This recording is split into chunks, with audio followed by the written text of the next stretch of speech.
But it has happened again and again. There's Maulana Ahmad Ali Lahori rahimahullah in Pakistan, a wonderful sheikh I have so much admiration for. I wish I had met. I never met. When he died, his janazah, his janazah, Allahu Akbar, his janazah, to carry his body onto the shoulders of people. You know how long it was? It was 14 miles. 14 miles people stood and they just crossed his body over, shoulder from shoulder. You can imagine how many people were in his janazah. This was back in the 60s or something when he passed away. And you know what? When they buried him, the same thing happened. And in Bangladesh, Mushahid Bayampuri rahimahullah, who's a wali of Bangladesh, the same thing happened in the 70s when he passed away. And guess what? The same thing, like 3 days later, Allah took the fragrance away.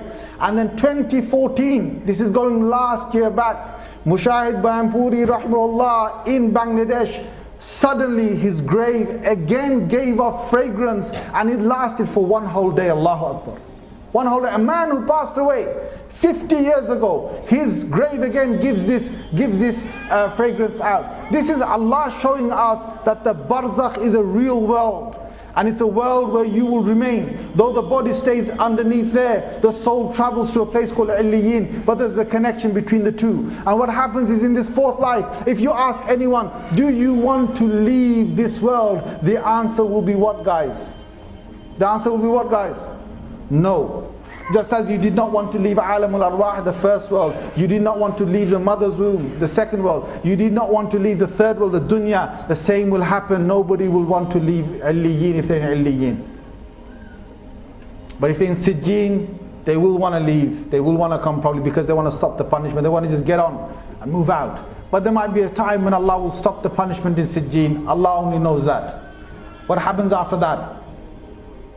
We come up on the Day of Judgment. What does Allah do? Allah then makes the angel blow the horn, and all the souls in Illiyin are killed off. All that, meaning that they cease to exist. This is not a real death. This is like another type of death. Yes, it's a type of death, but we only taste a real death where the angel of death comes and takes our soul out of our body. We only feel that once. So this is another time that everybody is now going to get switched off. So Allah switches off all the Illiyin people, all the Sijjin people. He kills and he makes the end of life for all the people on the earth, and they all come to an end, and the whole world comes to an end, and Allah breaks everything that He ever created. He then takes it together, reshapes it, makes it flat, and then He brings my body back wherever it was, underneath the surface, and your body underneath the surface. He then brings the soul of Illiyin from Sijjin or Illiyin. He brings it into the body, and then He tells the angel to blow again. It blows again, and then that's when we wake up.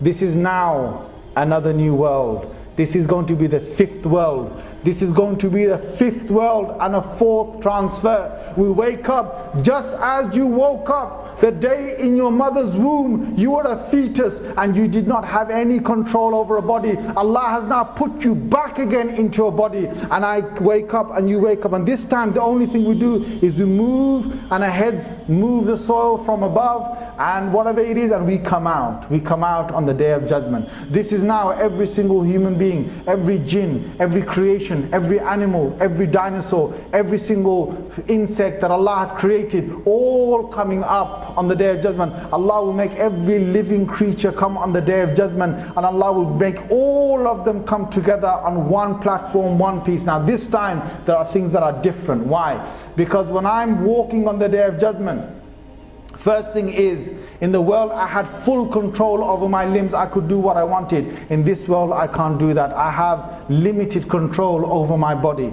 Allah somehow directs me. I can't just run away in the other direction. It's just the force that brings me together to a centerpiece on the Day of Judgment, to a center place on the Day of Judgment. This is the day when, if I was to see my mother, then my mother was not really, well, who is she? Who is my father? Who is my brother? Who is my sister? They're just souls that existed in Alamul Arwah, that were put into different bodies, and a connection was made between me and her womb. That's the connection, and between me and that man who was my father.